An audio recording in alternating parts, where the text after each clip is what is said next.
Today I'm going to show you how to make a nice fabric star decoration to hang on your Christmas tree, or you could put them on a card for a gift for somebody. It's a simple pattern, you can make it yourself. It's just an equilateral triangle. The one that I've got is about 22.5 centimetres. I made it on a Word document. I just put the equilateral triangle up and just dragged it out so it almost fitted on the A4 page. I've got this one. So you just need two contrasting pieces of fabric. You could have two patterns. I've chosen a plain and a pattern. Obviously, because this has got a stripe, I need to be careful with my grain line. It's quite cost effective because they go up and down. And it doesn't matter because obviously the star hasn't got a one-way direction, so it's okay when you're cutting pattern fabric. So just make sure that the centre of the star, of the triangle, is parallel, measuring the grain line. So from the selvage edge of the fabric, the two selvages, I like to place right sides together and measure out and put your first pin in place.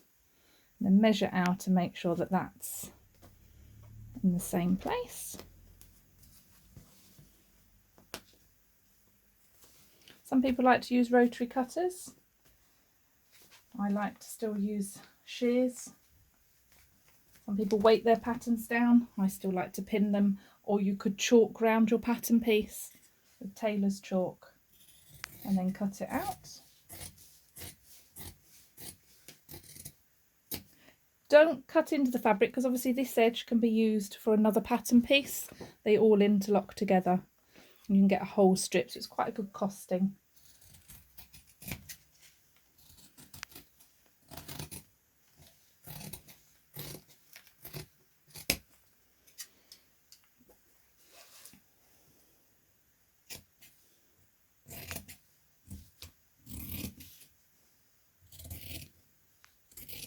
If you slide your shears up, you get no jaggedness. So obviously if you wanted to cut more than one, make more than one, you can then just pop the other triangles and then do a whole row going across. So once you've got all of your fabric triangles cut out, you can make a batch if you want to, make nice gifts this time of year. I'm going to sew my triangle on the sewing machine, but you can do it by hand.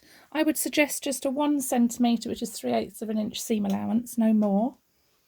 You can do less, you could do 1/4 of an inch, but if you're not that accurate in your sewing, it's better to do 1 centimetre, so if they're displaced slightly, it doesn't matter as you sew round. And you need to leave an opening to turn it through on one of the triangle edges. So I've just drawn some chalk marks so I know. Make sure you've got your right sides together of your fabrics so they're on the inside, because we're going to do what we call bagging out. So you just will need to sew around with your 1 centimetre seam allowance. The corners are important just to go there, and then we can pivot on the sewing machine. If you're doing it by hand, you don't want any gaps. So I would suggest a back stitch, or you could do it the right way round with the seams pressed in with a ladder stitch.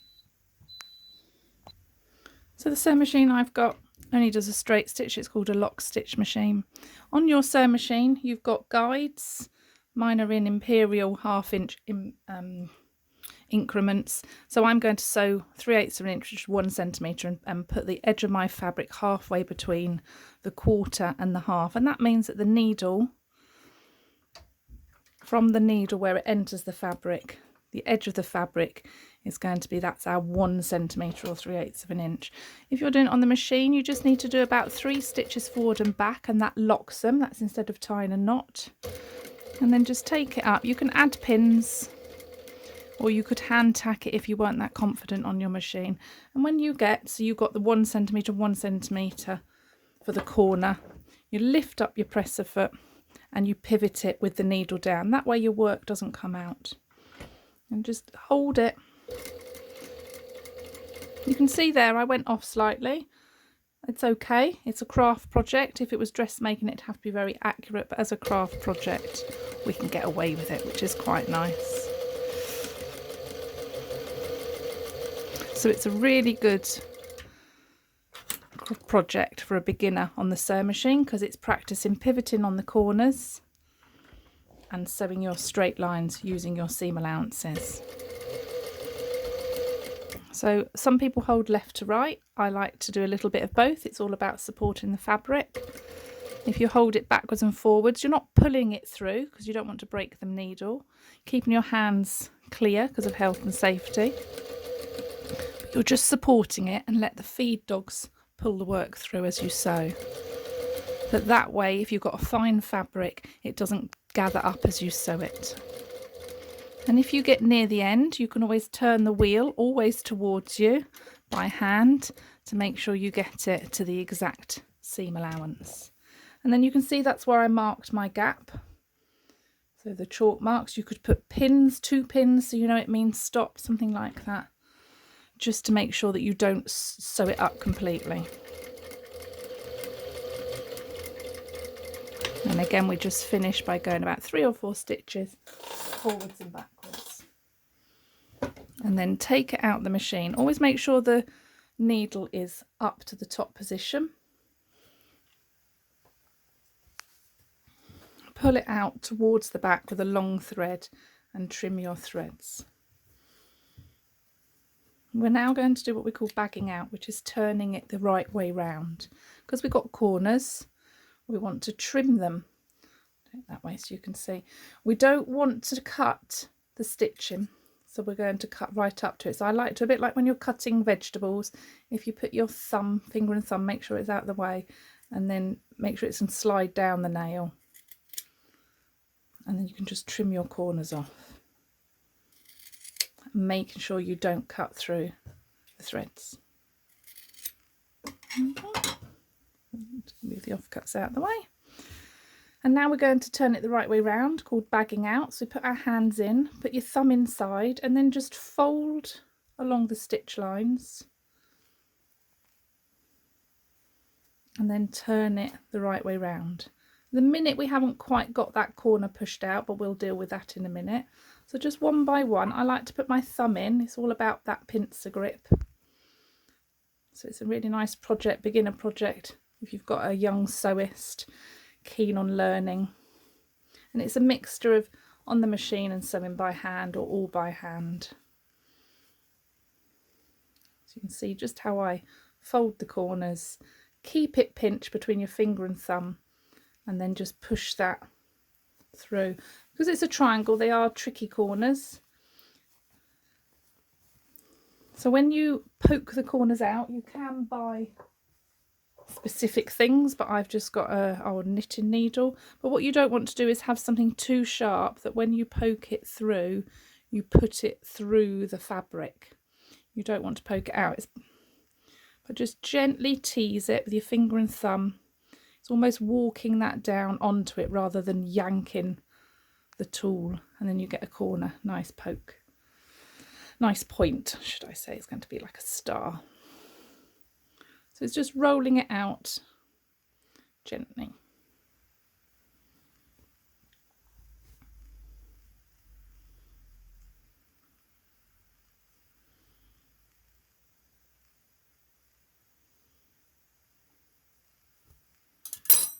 Okay, now we need to give it a nice press. Pressing as you go, we call under pressing, and it gets a really nice finish. So where we've got our opening, that still needs to be pressed with the 1 centimetre seam allowance. So the idea of pressing is to make sure that that seam line is pressed on the edge, so you can roll it between your finger and thumb, and just making sure when you press it with the iron, a bit of steam, that when you've pressed it, that seam is nicely on the edge. So just roll it first of all with your finger and thumb, place it on the iron. Mind you don't burn yourself. You might need to give some help if you're doing this with a young beginner sewer, minor. Just roll it from the point which we know is nice, getting it out so we get our nice triangle. Exactly the same if you've sewn the whole thing by hand. Just give it that nice press on all the edges. And then because you've pressed this at the beginning and the end of that third edge, where your opening is, it automatically, between the where it's joined and sewn together, will automatically create a straight line. Bit of steam. It gives you a nice triangle for you to start folding. Now you can choose at this point what way round you want your star to be. So obviously it's the same fabrics I've got, but it just depends which one you fold first as to what's going to be on the outside and what's going to be on the inside. So if I do this one with the pattern fabric, so it's going to be this one here. So once we've got our triangle, we just need to deal with the gap. So you need to secure the thread first of all. You can always have a knot in your thread, but I like to secure it in place. Go through the loop, holding the thread between your finger and thumb, and that's given you your knot. So it's nice and secure.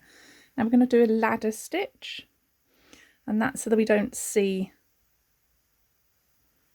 the threads. So on one side of the fabric in the fold, you're going to put the needle so it goes inside,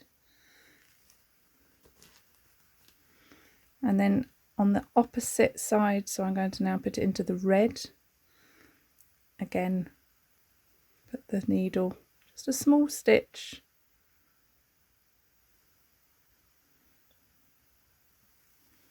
and you can see how this is going to form. I'll leave it loose for the minute and then we'll pull it together so you can see how the ladder stitch works, formation. So it's a couple of millimeters, and then you're going opposite, just like a ladder. You're creating the rungs on the ladder. Just a single thread.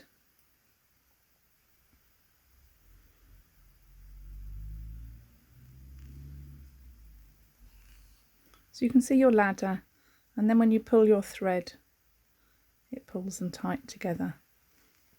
So you want to pull it as you go. I was just showing you that for the demonstration. That's the thread from the original sewing. Just trim that off. So continue sewing to fill the gap.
So once you get near the end, small gap, do your last few ladder stitches, and then just like I showed you at the beginning, we need to secure them together. So you need to secure your thread like a knot. So come out, make sure it's laying flat, no puckering that you haven't pulled your ladder stitches too tight, and then just across the two, form a loop, and then put your needle through that loop and very carefully pull it down. Do it one more time.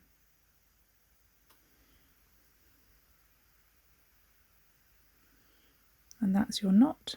And then I like to just disappear my thread and bring it out somewhere else so that the loose end is nicely hidden inside. So you just now want to pull it a little bit, trim it, and that loose end is inside our triangle. So now we've got a triangle. So you just need to go and press that edge so it matches, make sure it's all nice and flat.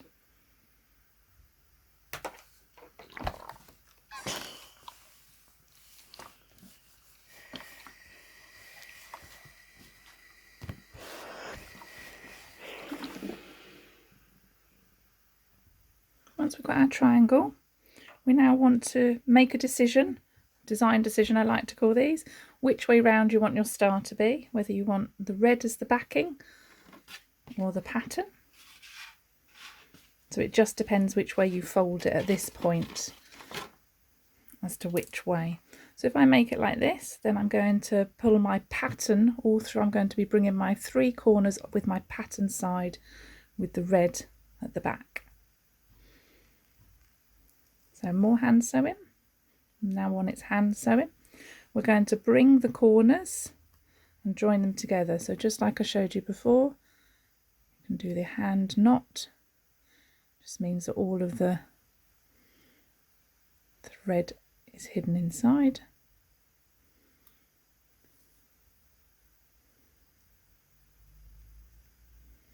And nice and secure. And you're going to just bring up each corner together, and you just want to make sure when you join them that they're not overlapping, that they stay nice and flat. So you don't want them overlapping particularly, just so it stays nice and flat. Put a few more stitches just to hold them all together. No specific stitches.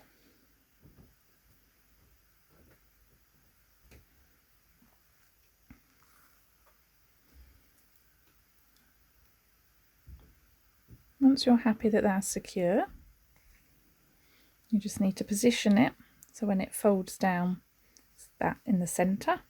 You can measure it if you want, but it's quite nice to have it slightly rustic. You're going to then take your needle and you're going to put that through the centre on the wrong side, so it comes out in the centre on the right side. So now these are secure because you're pulling that thread. Now you're going to, on the edge, so this edge, the flat edge, not the folded edge, on all 3 sides, we're going to, with our thread, halfway bring those 3 in, join them. So we've got the one there, halfway on this edge. You can measure it again if you want to, or you can just do it by eye. And then bring the the 3rd edge in.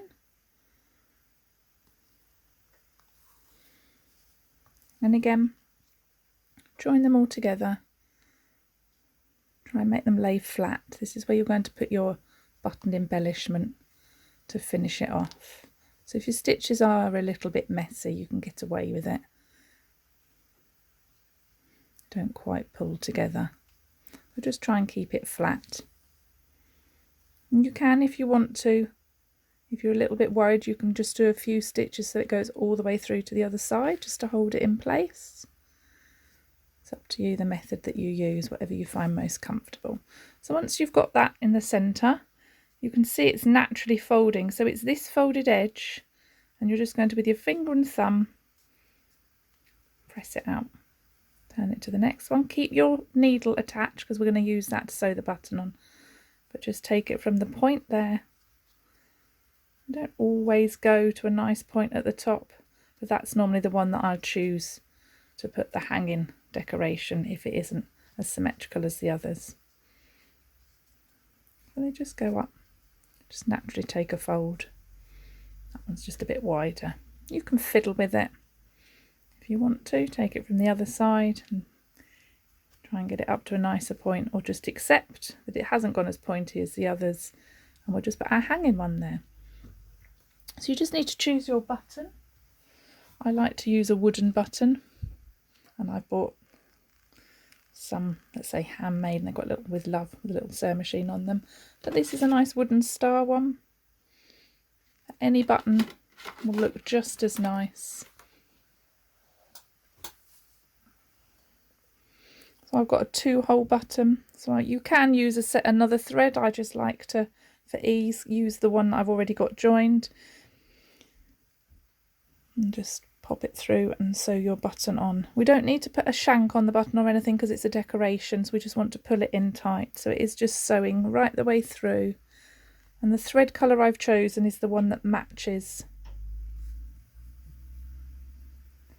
the contrast on the outside, so it doesn't show up as much. And you just need to put a few loops round.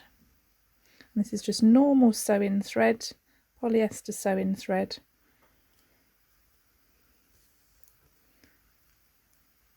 Just sew it in place so it covers all of the front joins, and then just do your knotting on the back to secure the thread so it doesn't pull out.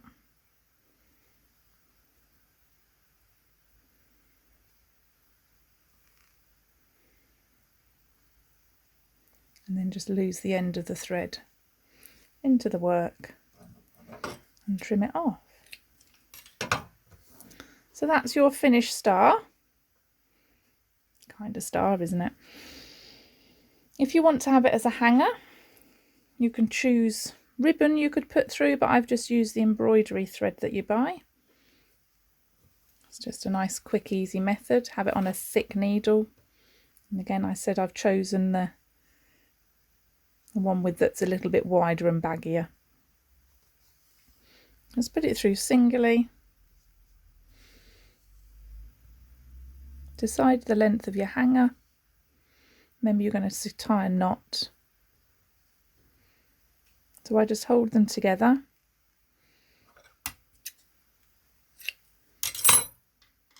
And just do a good old-fashioned granny knot.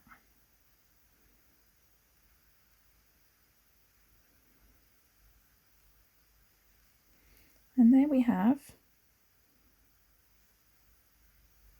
our finished decoration for you, someone to put on your tree, hang somewhere nice, or give as a gift.